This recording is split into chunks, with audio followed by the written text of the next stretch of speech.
Nah, sebenarnya orang-orang ataupun penderita PCOS ini masih bisa memiliki keturunan atau enggak sih, Dok? Apakah bisa memiliki keturunan? Itu bisa. Hmm. Jadi kita kita usahakan yang pertama adalah dibuat teratur dulu haidnya. Oh, jadi ada pengobatannya dulu nih gitu. Iya, tapi yang tentu saja Mhm. yang pertama yang tadi ya, Gaya dengan hidup, gaya hidup perubahan gaya yang hidup. karena dengan perubahan gaya hidup, itu akan mempermudah, Si siklusnya siklus. menjadi lancar. Oke.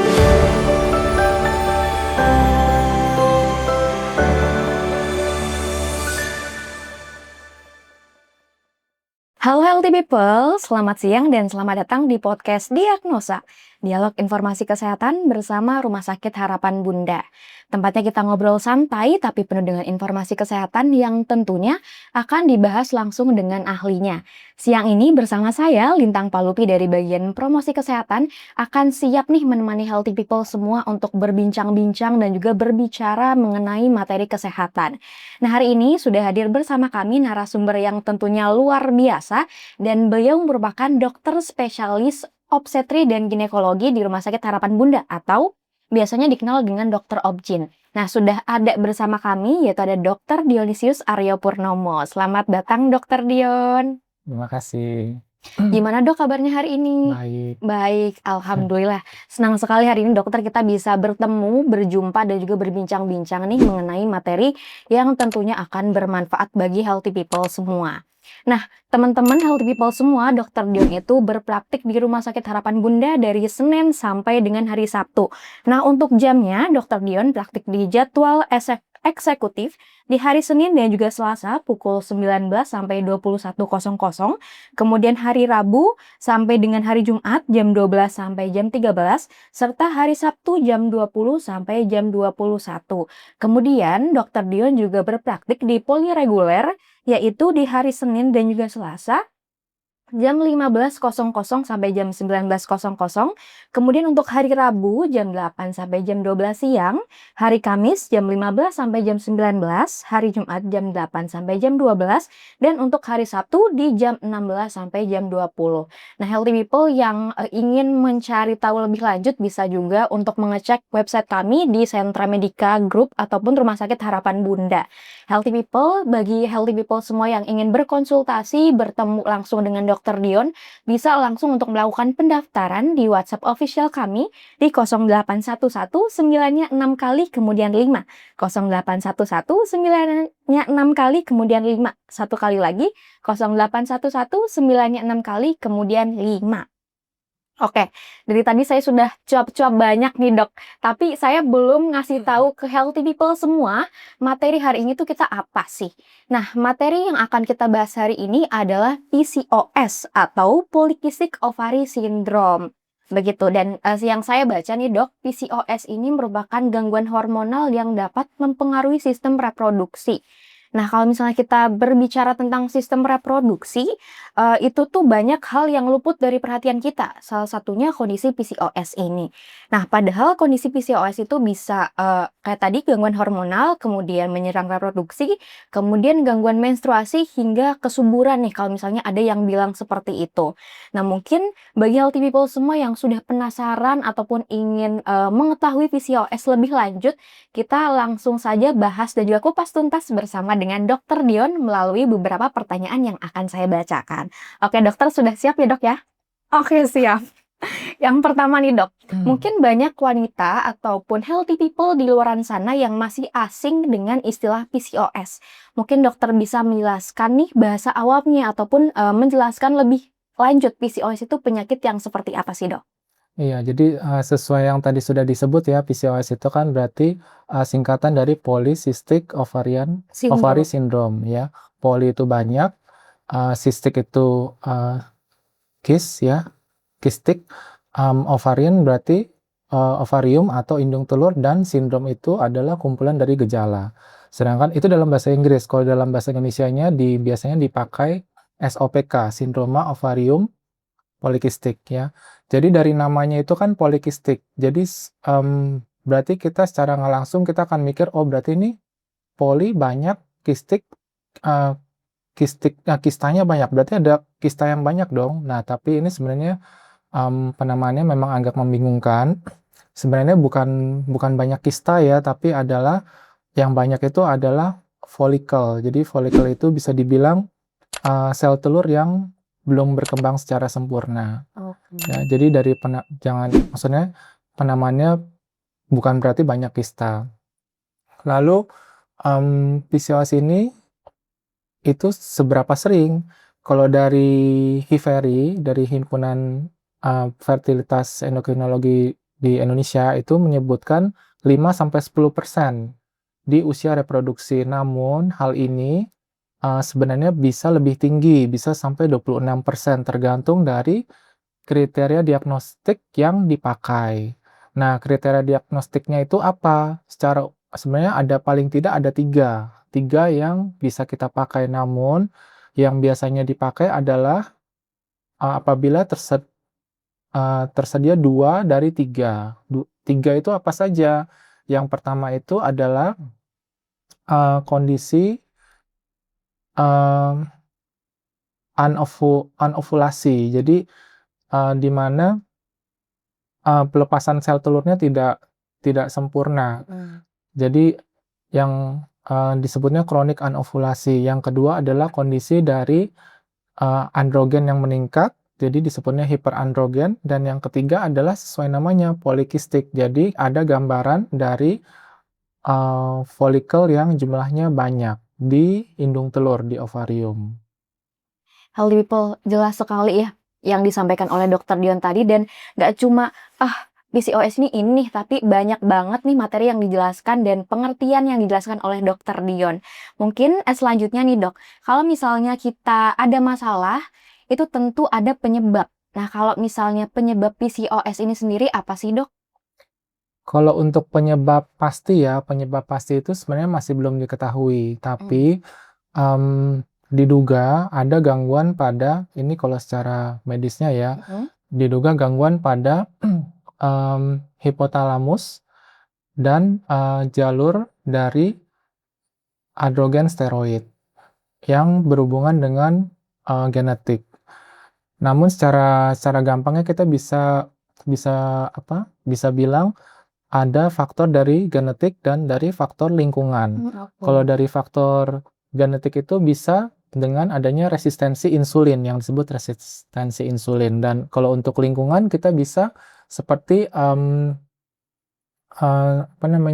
dari gaya hidup, pola makan, ya. Namun bukan berarti itu berdiri sendiri-sendiri ya. Ada yang dua faktor itu menjadi satu. Genetik yang dipengaruhi oleh lingkungan. Oke, jadi healthy people perlu digarisbawahi nih kalau misalnya penyebab dari PCOS itu bisa berasal dari faktor keturunan ataupun genetik, dan juga bisa dipengaruhi oleh faktor gaya hidup gitu ya. Jadi healthy people semua mulai dari sekarang nih boleh coba untuk melakukan gaya hidup yang sehat, bagus, agar terhindar dari yang namanya PCOS, begitu ya Dok ya. Kemudian nih dokter, kita mau bertanya mengenai tanda-tanda ataupun gejala dari PCOS ini sendiri. Jadi kita bisa lebih tahu ataupun lebih aware terhadap gejala-gejalanya nih, begitu. Mungkin dokter bisa menjelaskan. Nah, PCOS itu kan sebenarnya adalah gangguan dari hormonal ya. Gangguan dari hormonal itu bisa berpengaruh ke banyak hal. Jadi makanya kalau untuk gejalanya itu tergantung dari apa yang terjadi pada orang tersebut. Jadi bisa terjadi misalnya gangguan haid, atau misalnya bisa terjadi gejala yang hiperandrogen, androgen yang berlebihan itu seperti contohnya seperti misalnya adanya jerawat atau adanya pertumbuhan bulu-bulu di tempat-tempat tertentu yang mengikuti pola seperti laki-laki. Contohnya adalah di mana? Di wajah, di dada, di perut, di punggung, atau di paha. Terus bisa juga dengan karena dia berpengaruh terhadap organ endokrin lain, maka juga berpengaruh terhadap insulin. Hubungannya apa? Hubungannya nanti itu bisa berpengaruh kepada obesitas. Jadi obesitas itu apa? Kalau untuk dari indeks massa tubuh yang lebih dari 30. gitu. Jadi tergantung dari um, gejala tiap orang bisa berbeda-beda, tergantung dari fokusnya di mana. Oke, jadi ternyata gejala dari PCOS ini lumayan banyak dan beragam ya dok ya. Mungkin jadi bagi healthy people yang sudah merasakan ataupun merasa tanda-tanda ataupun gejala yang dokter Dion sampaikan tadi sudah ada nih di diri healthy people semua, mungkin bisa langsung diperiksakan karena ingat ya healthy people lebih baik mencegah daripada mengobati. Lebih baik datang di awal daripada datang kondisinya sudah lumayan parah, dan tentunya datang konsultasi dengan dokter Dion di Rumah Sakit Harapan Bunda, begitu ya dok ya. Kemudian kalau misalnya tadi kita berbicara tentang tanda ataupun gejala, sekarang kita masuk ke pencegahan PCOS. Jadi PCOS itu bisa dicegah nggak sih dok sebenarnya, ataupun langkah sederhana yang bisa kita lakukan untuk menurunkan resiko PCOS ini tuh seperti apa? Kalau untuk tahap awal ya, kalau untuk tahap awal itu kita dapat selalu melakukan perubahan gaya hidup. Gaya hidup Gaya kuncinya. hidup ya, dan jadi dengan apa? Dengan modifikasi diet ya, modifikasi diet dan aktivitas fisik. Jadi kalau untuk diet yang penting adalah komposisinya seimbang. Oke. Mengenai lebih detailnya ya mungkin nanti bisa ditanyakan ke intinya sih seimbang ya. Jadi misalnya kita bisa menurunkan 500 sampai 1000 kalori per minggu misalnya. Kalau untuk aktivitas misalnya untuk aktivitas ringan atau sedang 30 menit selama 5 kali per minggu. Atau kalau yang intensitas berat selama 20 menit 3 kali per minggu. Gitu. Itu jadi kuncinya dari untuk mencegah PCOS dan sebenarnya untuk mencegah seluruh masalah kesehatan lain itu berasal dari gaya hidup tadi. Pertama-tama gaya hidup. Oke, karena memang kadang kita suka nggak sadar nih dok, kita makan makanan yang sembarangan, kemudian kita jarang gerak dan itu tuh kayak itu sepele nih, padahal itu bisa meningkatkan resiko terkena PCOS, begitu healthy people. Jadi perlu kita waspadai ya, jangan kayak meremehkan jarang gerak nggak apa-apa lah gitu, tapi itu bisa meningkatkan PCOS healthy people. Kemudian dokter, kalau misalnya PCOS itu sebenarnya bisa disembuhkan atau enggak sih dok? Sebenarnya kalau PCOS itu istilahnya adalah lifelong disorder ya. Jadi dari kata-kata itu berarti ya kalau misalnya kita artikan secara harafiah berarti seumur hidup ya. Cuma perubahan respon tubuh terhadap yang tadi sudah disebutkan, perubahan gaya hidup itu memiliki efek yang baik ke depannya. Jadi untuk misalnya penurunan berat badan 5% saja itu sudah bisa mempengaruhi hasil. Jadi kita harus tetap semangat. Semangat healthy people. Iya. Oke, nah mungkin banyak yang jadi pertanyaan ataupun banyak yang penasaran dok, karena di awal kan kita menyinggung bahwasannya PCOS ini berhubungan dengan sistem reproduksi nih. Nah sebenarnya orang-orang ataupun penderita PCOS ini masih bisa memiliki keturunan atau enggak sih dok? Salah satu dari gejala PCOS adalah gangguan haid ya, gangguan haid. Jadi haidnya tidak teratur. Biasanya itu lama, siklusnya lama, lebih dari 35 hari. Nah, kalau misalnya siklusnya lama, berhubungan dengan tadi, tidak adanya ovulasi. Jadi memang bisa mengarah ke infertilitas ya. Cuma kalau untuk apakah bisa memiliki keturunan, itu bisa. Jadi kita usahakan yang pertama adalah dibuat teratur dulu haidnya. Jadi ada pengobatannya dulu nih gitu. Iya, tapi yang tentu saja yang pertama yang tadi ya dengan perubahan gaya hidup. Karena dengan perubahan gaya hidup itu akan mempermudah siklusnya menjadi lancar. Jadi semuanya mempengaruhi dan asalnya tuh dari si gaya hidup tadi. Gaya hidup ya, yang pertama.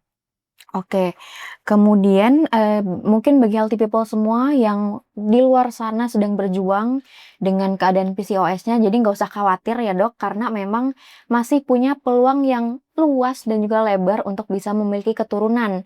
Kalau misalnya kita tadi penanganannya tepat, kemudian melakukan perubahan gaya hidup, karena gaya hidup ini benar-benar penting dan mempengaruhi, keseluruhan tubuh kita begitu. Salah satunya itu mempengaruhi kelancaran siklus haid. Iya. Oke. Kemudian dokter, mungkin dokter bisa menjelaskan ataupun ngasih tahu nih ke healthy people semua, bagaimana sih misalnya penderita PCOS itu kalau misalnya terdiagnosis, langkah pertama yang bisa dia lakukan itu seperti apa, Dok?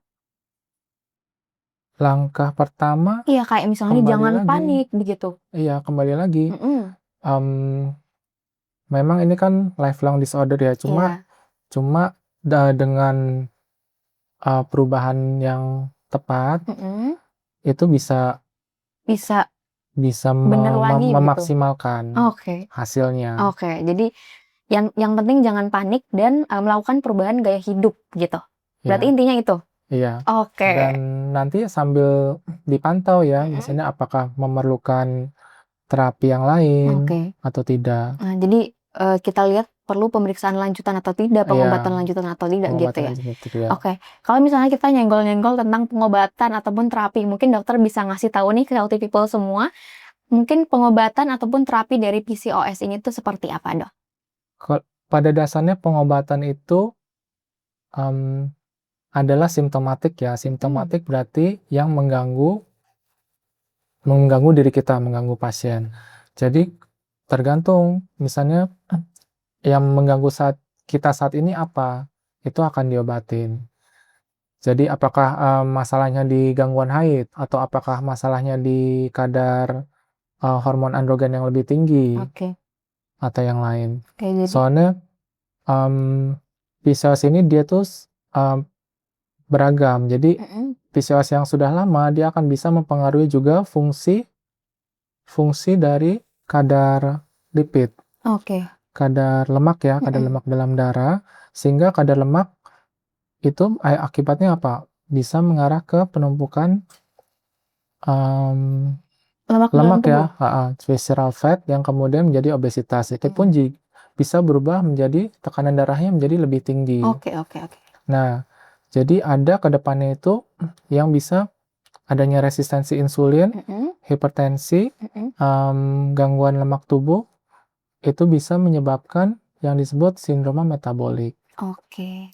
Jadi untuk pengobatan ini disesuaikan dengan gejala-gejala yang dialami setiap Ya, orang begitu, karena mungkin gejala yang dialami setiap orang juga berbeda-beda begitu ya, Dok, ya? berbeda-beda. Oke.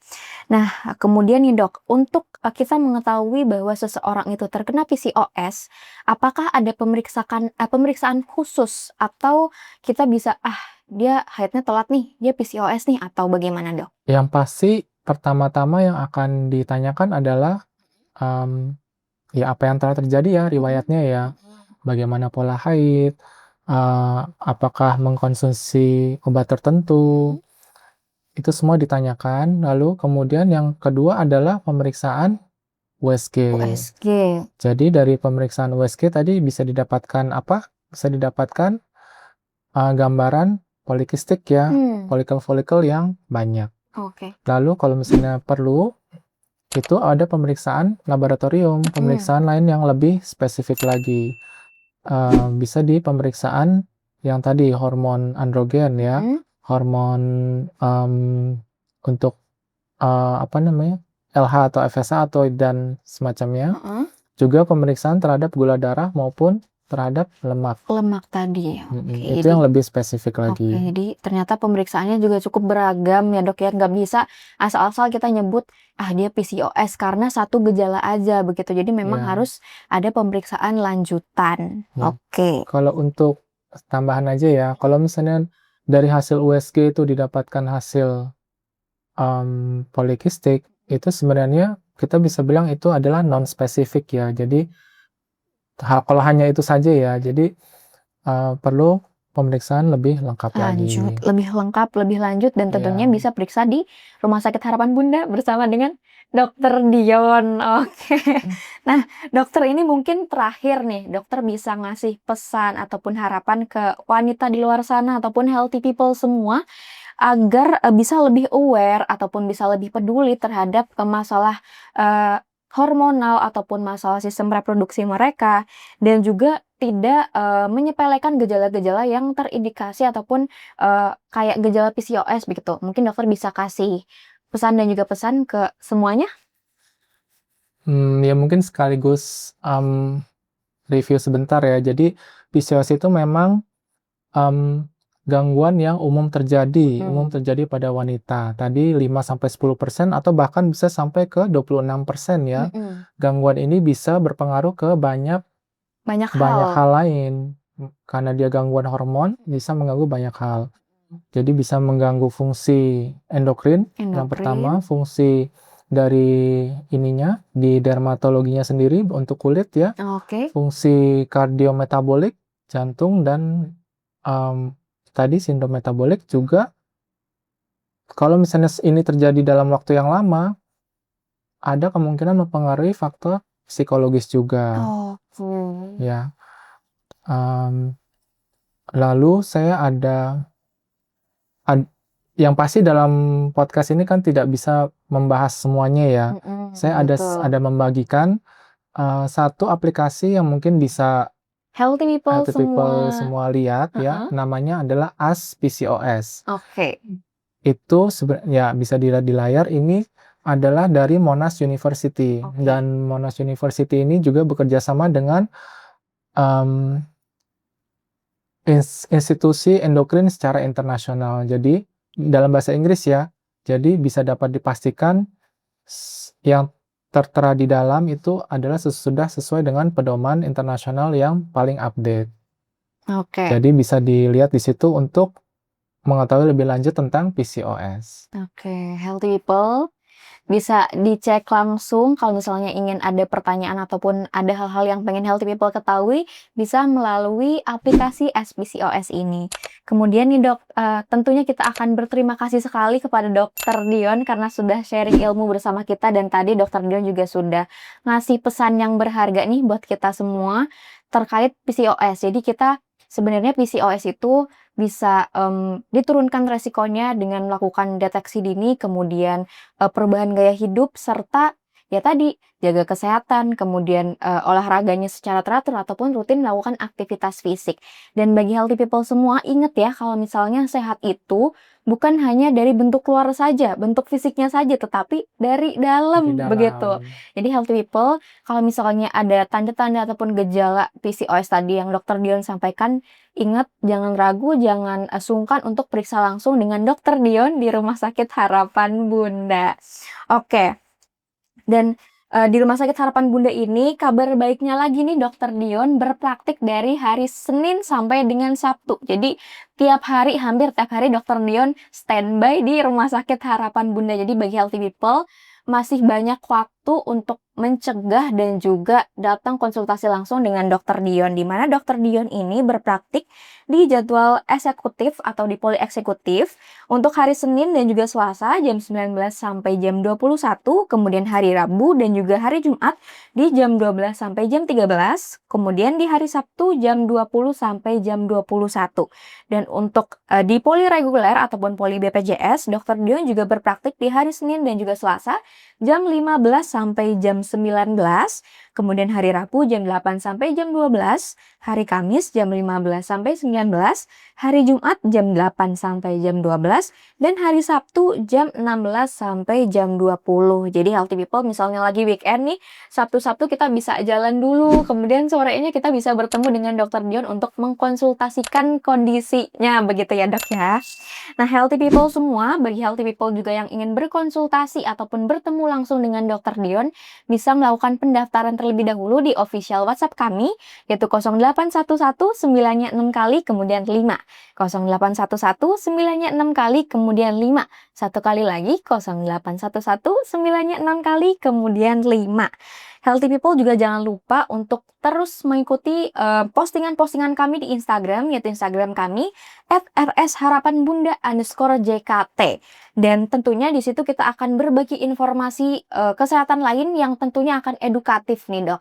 Dan untuk tayangan hari ini akan ditayangkan kembali di YouTube channel kami, yaitu di RS Harapan Bunda. Bagi healthy people semua, jangan lupa untuk follow, kemudian share, komen, dan juga like, subscribe pokoknya. Healthy people jangan lupa. Dan kemudian healthy people yang ingin bertanya ataupun ngebahas lebih lanjut mengenai PCOS bisa langsung berkomentar di kolom komentar di bawah sini. Kemudian saya Lintang Palupi dari bagian promosi kesehatan Rumah Sakit Harapan Bunda dan juga Dr. Dion pamit undur diri. Salam sehat dan sampai jumpa di acara berikutnya. Healthy people, keep healthy and happy.